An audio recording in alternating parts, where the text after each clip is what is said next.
Je l'ai annoncé, Yacoub Malekhossou est dignitaire de la religion musulmane au Bénin. Il est président de la fondation qui porte son nom, la Fondation Malekhossou. Monsieur le Président, bonjour. Bonjour, monsieur. Bienvenue sur Actu Matin pour évoquer deux sujets avec nous. Nous l'avons annoncé au début de cette émission, la situation à la mosquée centrale de Kadiaou et puis votre avis sur cette note de l'OADA concernant donc les tenues de compte au niveau des organisations religieuses. Alors, commençons par le tout premier déjà. À la mosquée centrale de Kadiaou, l'imam, Kadiaou c'est à Cotonou, l'imam était à couteau tiré avec les membres du comité de gestion, une crise qui a duré et pour laquelle l'organisation fêtière a quand même eu quelques solutions avec le chef de l'État. Vous êtes dignitaire religieux, grand, connu dans le secteur. Pourquoi est-ce que la crise n'a pas pu se dénouer au sein de la communauté musulmane et c'est le chef de l'État qui a dû intervenir? Je salue tout le monde. Salam alaikum wa rahmatullahi wa barakatuhu. C'est vrai, vous avez raison et je dois préciser que nous avons tout fait pour que le dossier ne vienne pas au niveau du chef de l'État. Comme ça. Mais ça n'a pas marché et je ne peux pas rester sans dire quelque chose. En tant que médiateur,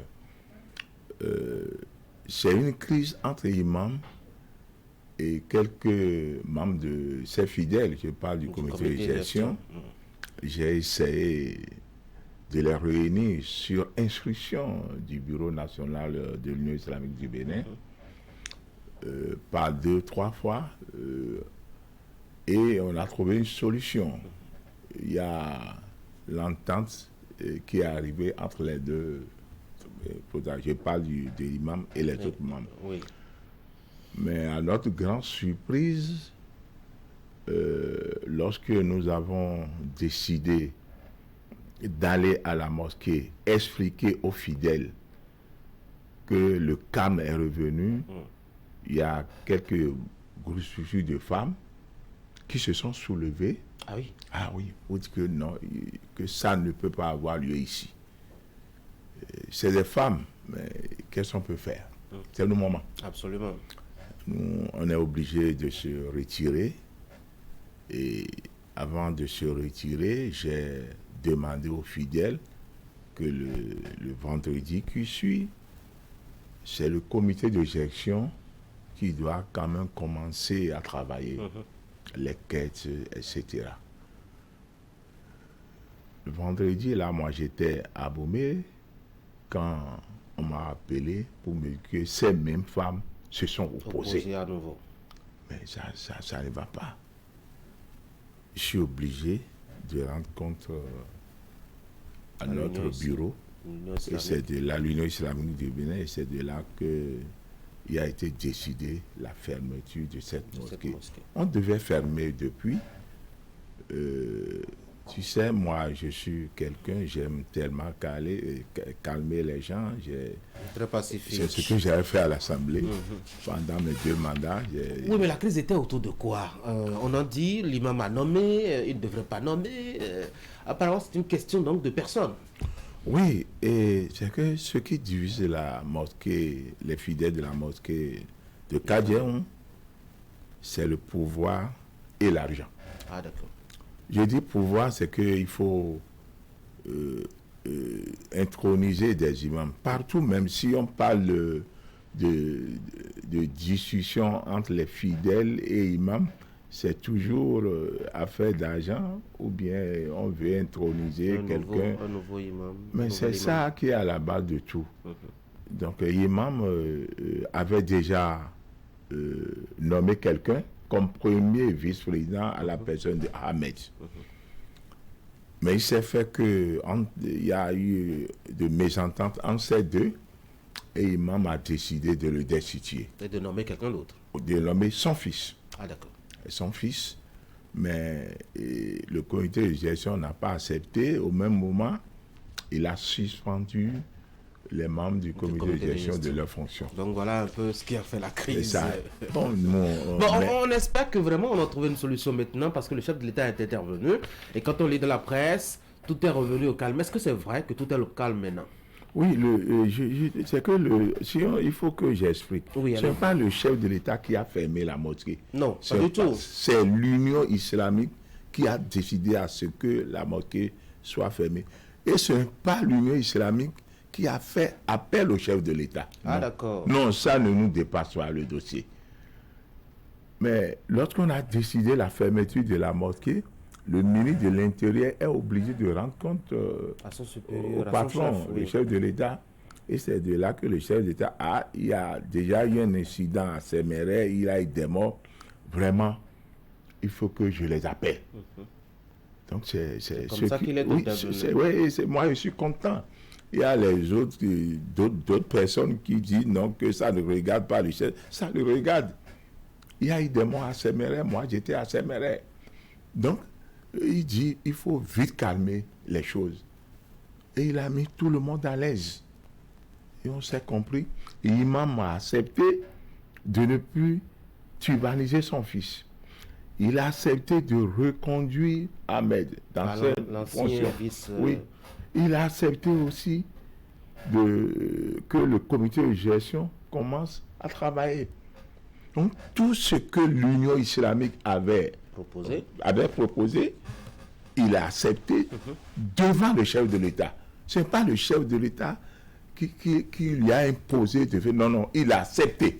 D'ailleurs, il avait accepté. Si ce n'est pas les femmes là qui se sont soulevées contre nous, je crois qu'il ne doit pas avoir. Et je remercie Papa Da Silva qui a joué un rôle très important dans ce dossier. Avec son âge, il s'est déplacé au marché, à la mosquée de Kayem pour calmer les fidèles. Mais devant le premier dignitaire, ces femmes se sont soulevées encore contre lui. Donc je profite pour demander à nos femmes qu'il leur interdit de crier dans les mosquées. Les femmes, c'est nos moments, on doit les respecter. Au moment qu'elles sont en train de crier dans la mosquée, comment les fidèles peuvent les respecter? Au moment où ils sont en train de crier, s'il y a bagarre, les hommes ne peuvent jamais accepter de mettre la main sur elles. Mais il faut qu'elles-mêmes se respectent. Je parle des femmes du marché, de la mosquée de Kadiom. Donc c'est ça qui a amené le problème. Sinon, tout est déjà réglé. Et je remercie aussi les membres de l'Union islamique du Bénin qui ont abattu un travail appréciable. C'est qu'ils ont essayé de calmer les deux côtés. Ils sont restés au milieu. Je parle les membres du bureau. Ils ne sont, contrairement à ce que les gens disent, qu'ils sont contre. Aucun membre de l'Union islamique n'est contre l'imam de Kadiaou. De toute façon, le Camille est revenu et c'est ce qu'on souhaitait. Mais il y a une curiosité que les fidèles que j'ai contactés hier en préparant cette émission m'ont demandé de vous soumettre. Depuis longtemps, la mosquée est en rénovation. Ça fait quand même quelques années et on ne comprend pas pourquoi est-ce que les travaux ne finissent pas.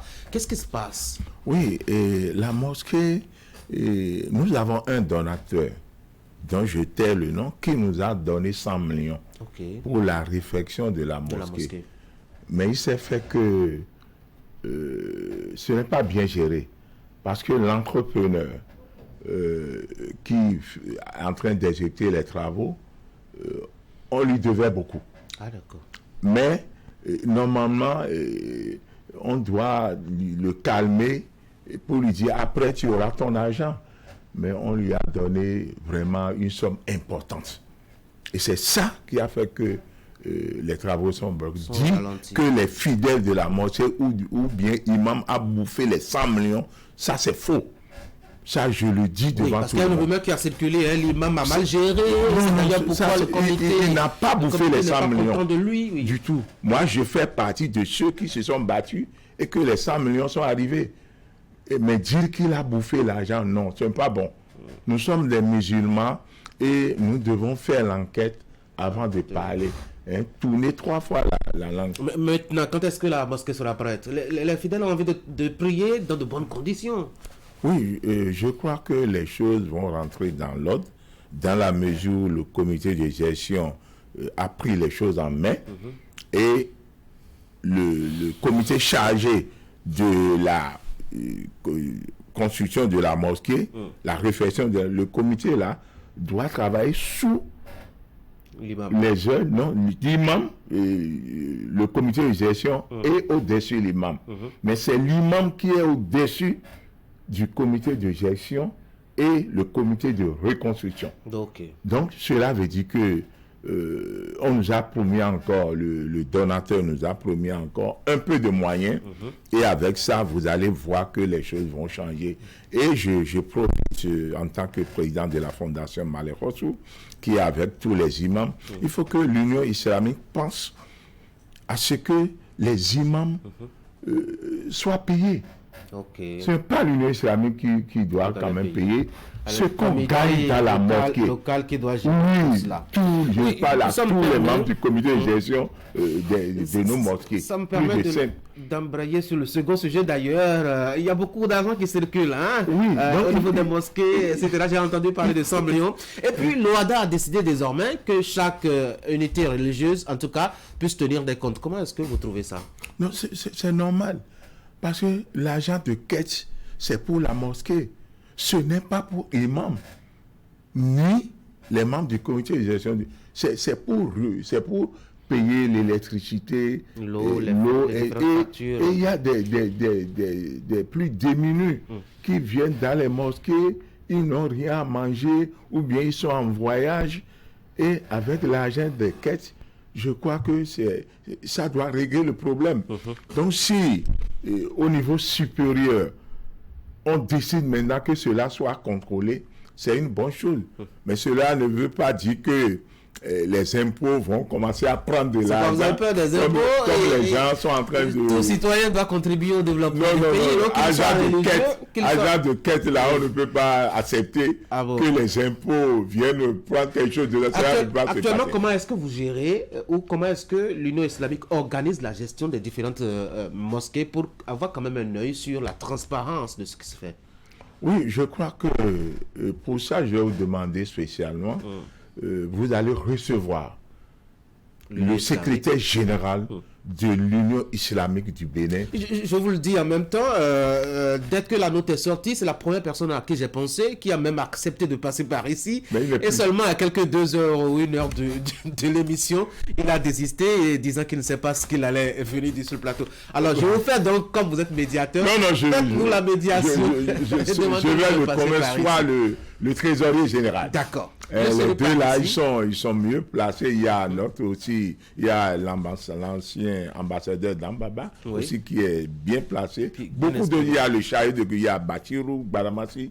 Nous avons beaucoup de personnes, des intellectuels qui peuvent quand même expliquer comment. Ça c'est sûr. Merci beaucoup à vous. Je profite pour demander à tout un chacun de nous d'avoir la crainte de Dieu, surtout les imams. L'argent de la mosquée, c'est pour la mosquée. Ce n'est pas pour mettre dans la poche de quelqu'un. Ce n'est pas pour garder. C'est pour la mosquée. Il faut que les gens sachent que Dieu les voit. Ce que tu fais de bon. Absolument. Nous, on nous insulte, on est habitués.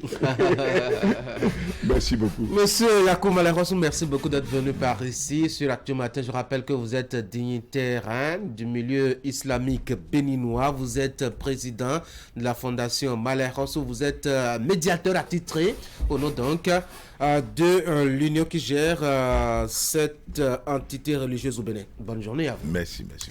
Mesdames et messieurs, à la suite de notre premier invité, le deuxième. Voici Eddie Coton ce matin.